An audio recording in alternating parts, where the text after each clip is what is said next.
Et ce matin, nous sommes avec Frédéric Médus. Bonjour. Bonjour. Vous êtes chargé des relations sociales, de la formation et du recrutement au bureau des ressources humaines du groupe La Promenade. Alors, c'est notamment le Hilton, Nouvata, Ilomètre. Tout à fait. Merci d'avoir accepté notre invitation ce matin. Alors que la Province Sud organisait hier un café-rencontre autour du recrutement dans le secteur, quel était le but finalement de ces rencontres entre les professionnels de l'hôtellerie-restauration et de la province ? Donc, c'était de connaître nos problématiques pour recruter, parce qu'en ce moment, c'est compliqué et difficile de trouver du personnel.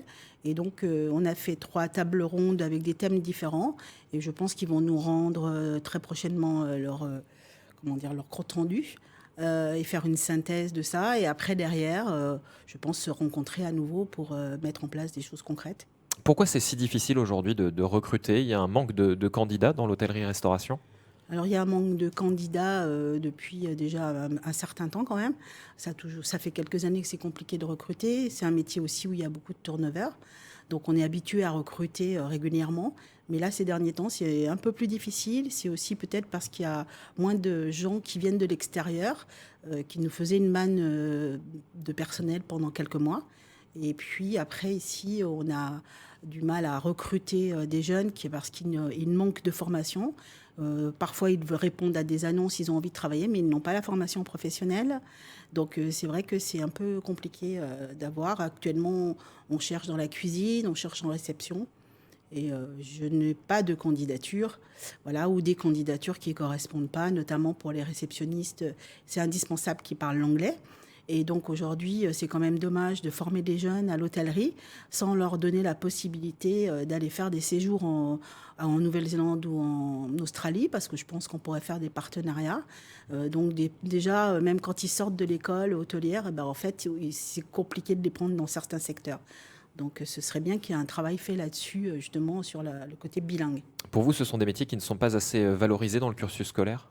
Ah bah c'est clair, puisque très peu de jeunes choisissent ce métier de l'hôtellerie, hein. Malheureusement, depuis très longtemps, même depuis ma génération, ça a toujours été un peu une voie de garage. Et puis, on a tous entendu des gens dire, oh, bah, moi, je vais ouvrir un resto. On n'est pas cuisinier, on n'est pas serveur, on n'est pas hôtelier, mais n'importe qui aujourd'hui peut ouvrir un hôtel ou un restaurant.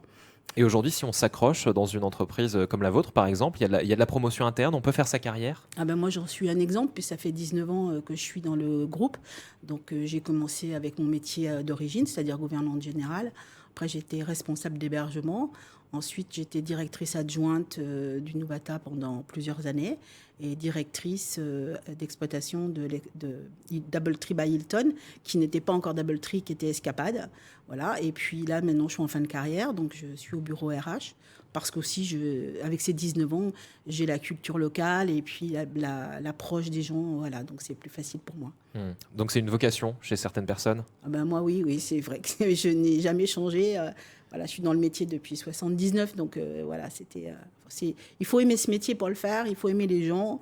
Il faut être ambitieux, il faut aimer travailler, il ne faut pas avoir peur de compter ses heures, il faut accepter de travailler les week-ends. Alors là, vous venez de soulever quelque chose d'intéressant et d'important. C'était aussi à l'ordre du jour des discussions, de se dire que ce sont des métiers difficiles pour lesquels on doit passer énormément de temps et puis souvent de manière décalée par rapport au reste C'est ça. de la société. C'est quelque chose que les jeunes sont prêts à accepter aujourd'hui quand ils s'engagent dans ce type de carrière ? Alors il y en a certains, oui, complètement. Et puis aussi, on a fait des efforts, hein, les entreprises aujourd'hui. Hein, c'est qu'on donne des week-ends, ce qui n'était pas le cas avant. On fait tourner les week-ends avec les salariés. Ça leur permet de planifier quelque chose en famille. Et du coup, on a un peu plus de souplesse. On a quand même 2 jours de repos par semaine, chaque semaine. Donc voilà, ça permet quand même d'avoir une vie sociale un peu plus facilement. Mais c'est un frein au recrutement ? C'est un frein. Il y a aussi la rémunération, parce que c'est un métier où souvent, comme on a des gens qui n'ont pas de formation, forcément, les salaires de base sont très bas. On commence avec le SMG pour une femme de chambre, mais après, on peut aller vers des postes de responsable jusqu'à 300, 350 000, mais ça demande plusieurs années, ça demande du travail. Et c'est vrai que les jeunes sont peut-être aujourd'hui un peu trop pressés. Ils arrivent, c'est pas parce qu'on a un BTS qu'on a toutes les compétences. Donc il faut un peu de temps, il faut être patient. Alors vous parlez de compétences, c'était l'objet de table ronde. Il y a aussi la question du savoir-être qui est centrale dans ce métier, au contact du public, des touristes notamment. Voilà, ça a été unanime hier à la Réunion. Tout le monde a parlé du savoir-être en premier. Et c'est vrai que c'est culturel, hein, donc la façon de se présenter, on ne vient pas habillé correctement, on n'est pas coiffé, on est mal ou maquillé, enfin, on a des claquettes.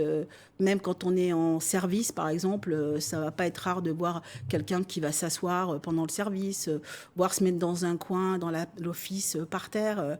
Voilà, donc c'est tout des comportements et ça devrait pas arriver quand ils sont dans les entreprises. Ça devrait être pris en amont quand ils sont dans les écoles hôtelières ou dans les centres de formation. Ceci dit, les centres de formation, ils le font un peu plus, j'ai envie de dire. Donc il y a une amélioration tout de même. Oui, il y a une amélioration. Ouais, moi, je reste optimiste quand même parce que j'ai des exemples puisque je recrute régulièrement, hein, et j'ai des jeunes qui sont motivés et qui montrent qu'ils ont envie.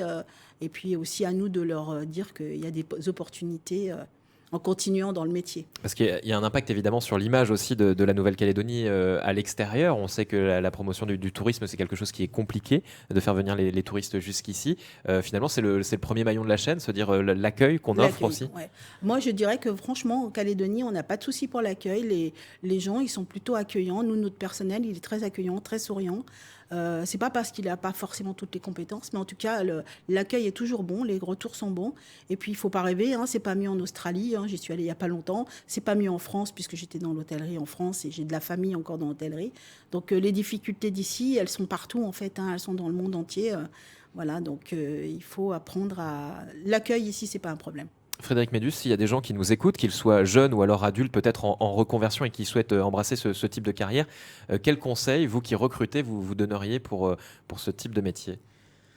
S'ils sont jeunes et qui sont encore à l'école, c'est d'essayer de poursuivre dans la branche BTS ou Bac Pro. Comme ça, ils vont vraiment apprendre le métier. Pour ceux qui ne sont pas dans le métier, mais qui ont un peu d'expérience en restauration ou en cuisine, et ils peuvent aller voir le GIEP, parce que le GIEP forme actuellement en alternance. D'ailleurs, nous, on a des gens en alternance, en restauration et en cuisine. Ce qui manque aujourd'hui, c'est une alternance en réception, parce que là, par exemple, aujourd'hui, on cherche des réceptionnistes dans le groupe et on ne trouve pas de réceptionnistes, même à des postes de responsables. Voilà. Donc ça, c'est une vraie difficulté. Oui, et puis on ne voit pas vraiment... on n'a pas trop de... Nous, on met des annonces, on diffuse par les différents sites possibles, y compris sur la province.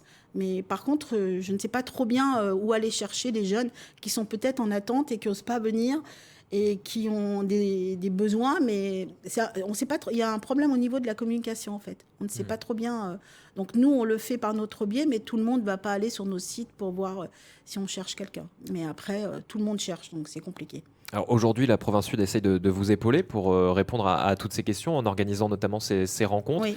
Vous pensez que ça peut vraiment faire évoluer la situation favorablement, que ce soit pris en main par les pouvoirs publics?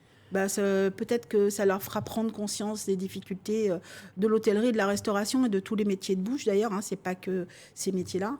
Et puis oui, de toute manière, on peut toujours en sortir quelque chose de positif. Moi, j'ai rencontré des gens qui sont très motivés à la province et qui ont envie d'essayer et de nous accompagner à trouver. D'ailleurs, hier, il y a eu des échanges avec des retours positifs pour certains. Donc non, moi j'y crois. Je pense qu'il faut être optimiste. Hein. Sinon, il faut changer de métier. Et le secteur parle d'une même voix, ce sont les mêmes difficultés que vous rencontrez partout. Vous allez pouvoir travailler sur des choses très précises, vous revoir peut-être avec des focus sur des points très précis. Oui, je pense qu'on avait tous à peu près les mêmes besoins, les mêmes attentes, les mêmes critiques, entre guillemets, comme le savoir-être. Après, c'est vrai qu'une petite structure où le patron, il est son chef de cuisine, il doit aussi gérer sa société, etc., c'est plus compliqué pour eux. Nous, on est une grosse structure puisqu'on a plus de 210 employés, hein, et bien plus en haute saison, donc c'est différent. Moi, je m'occupe par exemple que du recrutement, pour les groupes, entre autres. Donc j'ai la disponibilité pour le faire et ça prend le temps que ça prend et on arrive à trouver. C'est sûr qu'une petite société, c'est plus compliqué. Donc là, la suite du processus après ce café rencontre, c'est de vous revoir. Il va y avoir peut-être un bilan de fait de ces ateliers? Oui, oui, j'espère bien qu'il va y avoir un bilan de l'atelier. Ouais. Voir ce qu'ils auront, eux, entendu, ressorti. Mais en tout cas, ça a été fait de manière très agréable, professionnelle, avec des gens de la province de différents secteurs qui ont tourné à chaque table. On était 3 tables. Et donc, du coup, c'est dommage qu'il n'y ait pas eu plus de partenaires des métiers de l'hôtellerie-restauration. Mais en tout cas, l'échange était toujours intéressant. Et c'est toujours bien on se plaint tout le temps qu'on ne nous écoute pas. Donc pour une fois, on nous a écoutés, on ne va pas se plaindre. Merci beaucoup Frédéric Médus d'avoir été avec nous ce matin. Et donc on invite tout le monde à se renseigner s'il souhaite eh bien, aller sur ces métiers-là. Voilà, avec plaisir. Merci beaucoup. Je rappelle que vous êtes chargé donc des relations sociales, de la formation et du recrutement au bureau des ressources humaines du groupe La Promenade. Merci d'avoir été avec nous.